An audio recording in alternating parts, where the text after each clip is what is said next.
Je pense que les grands enjeux, ça va être d'abord de réhabiliter le parc qui existe. On a déjà largement commencé. Je crois qu'on est à près de 4000 logements. On vient d'inaugurer les Filles-Dieu il n'y a pas longtemps. On s'engage sur un gros programme.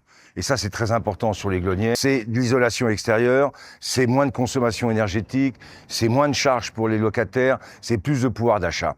Et puis dans la construction, c'est la qualité de la construction. C'est la qualité dans la conception même des logements qu'on doit avoir. Et puis, c'est à partir de là aussi différents types de logements. Il faut qu'on soit capable de faire revenir des familles. Les logements de Le Mans Métropole Habitat se situent à la fois en centre-ville, ils se situent dans les quartiers prioritaires de la ville, ils se situent au sud, au nord, à l'est, à l'ouest.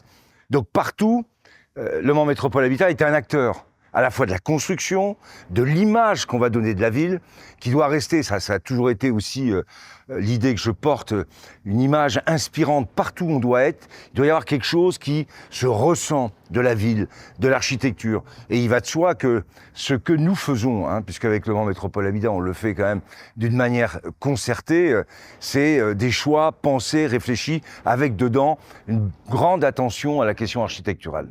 Le choix global de l'ambition qu'on porte pour la ville, eh bien, il se décline avec beaucoup d'opérateurs, mais en particulier avec Le Mans Métropole Habitat, d'autant qu'on est sur un bailleur social, celui de la métropole, qui aujourd'hui a un rôle à la fois économique, avec la construction, social, avec les gens qu'on accueille, et écologique, dans le sens où il participe à la diminution des émissions de carbone. Le Mans Métropole Habitat, c'est tout ça à la fois.